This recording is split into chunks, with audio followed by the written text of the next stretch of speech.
Это у нас бровь с плавающей связкой, смешанная. Бровь надо рисовать в человеческий размер, небольшую, не гигантскую, потому что неудобно и искажается все. Из уголка выводим волосок, тот самый S-образный, который с собой закрывает почти всю бровь и уходит наверх. Если его делать просто прямым или просто изогнутым, то получается такая грубая, некрасивая схема. Но здесь я уже закрою связкой.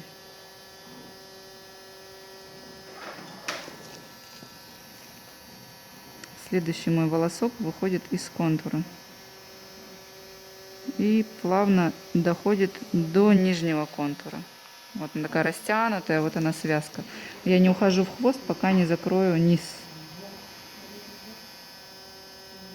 Вот эти мои волоски, они тоже такие S-образные, слегка изогнутые, не просто прямые палки, потому что если нарисовать просто прямые палки, все получается такое очень графичное, некрасивое.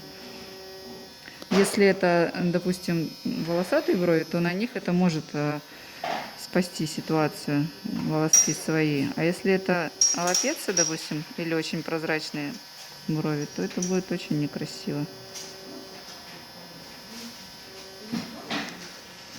Все, бровь заполнена. Теперь мы заполняем хвост. В хвосте они такие тоже слегка изогнуты, не полностью прямые, находящиеся на одном расстоянии. Обычно это миллиметра 2,5–3.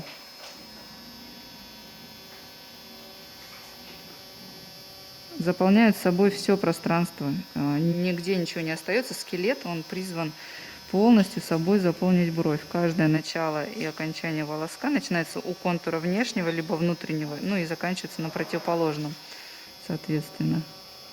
Единственное, что к концу, к хвостику, можно чуть более близко класть волоски и, в общем-то, даже туда уже и не возвращаться, ну, при условии, что густота там, если не нужна, сильная. Ох, не набралось.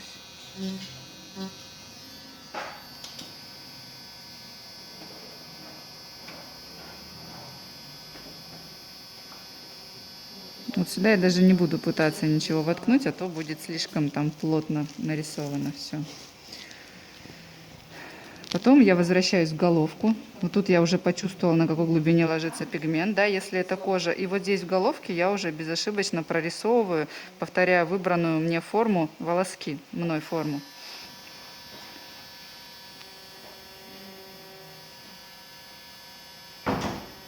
И обычно вот этот волосок, самый последний, он самый воздушный и короткий должен быть. Он не может с собой закрыть всю головку. Это не может быть такая длинная, прямая, либо изогнутая линия во всю толщину головки. Вот такая у нас должна получиться схема. Схема, закрывающая собой полностью всю бровь. Нет вообще пустот. Пустоты, ну, это расстояние между волосками равномерно, мы сейчас будем заполнять. Вы можете посчитать волоски, которые лежат вот здесь, волоски, которые в хвосте, и отзеркалить на соседнюю бровь.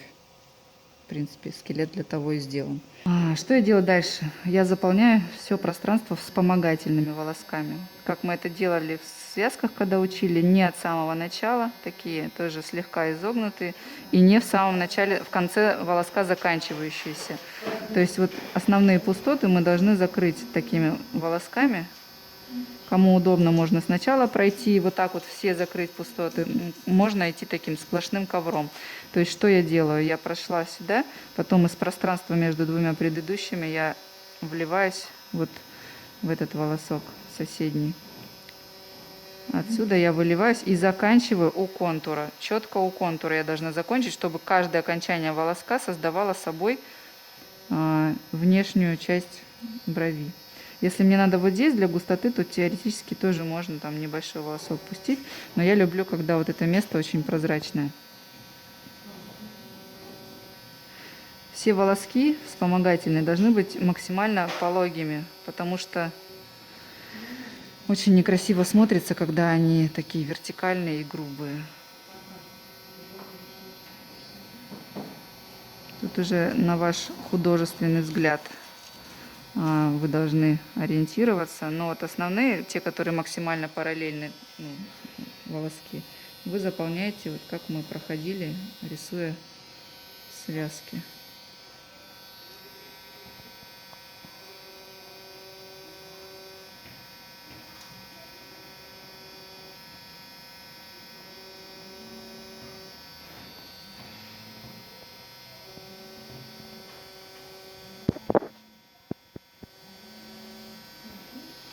Волоски вот эти вот, они похожи на веточки на самом деле.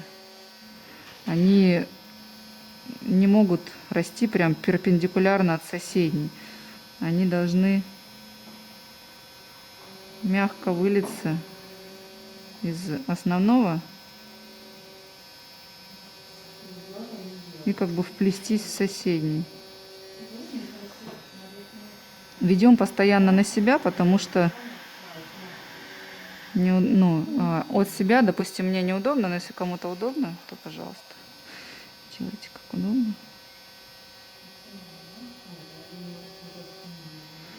И вот эти вот пространства все у контура должны быть заполнены такими волосками очень пологими. Ни в коем случае они не должны между собой сливаться и образовывать контур такой прям сплошной, рамочку. Потом можно периодически возвращаться, если вы видите, что вот здесь не хватает, то можно дорисовать какие-то волоски, которые не прорисовались. Они такие должны быть максимально воздушные.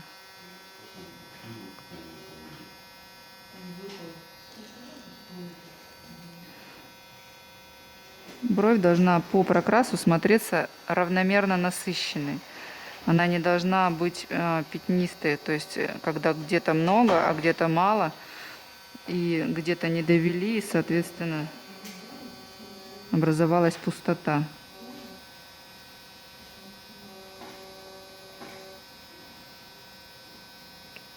Цвет теплый с холодным плюсом, да? В хвосте вот эти волоски тоже абсолютно параллельными не должны быть. Вот он вливается в соседний, начинается он вот у контура прям. Если ниже или выше начать, то получится бугры. Это некрасиво, это придется исправлять. Поэтому старайтесь обдуманно вести каждый волосок. Поэтому я прошу всех, чтобы рисовали медленнее, потому что когда это такой быстрый чирк, вы не успеваете понять, куда приведет рука ваш волосок.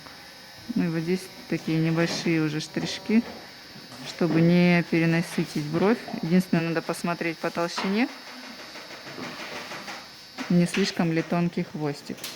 Потом я могу вернуться и еще раз просмотреть, надо ли мне где-то дорисовать, чтобы не было пустот. Потому что в некоторых местах они таки образуются и прям хочется заполнить. И вы это уже в процессе на человеке решите с помощью, возможно, растушевки, либо дорисовывания небольшого количества таких небольших вспомогательных волосков. Они уже такие прям маленькие, просто чтобы где-то продлить, либо закончить.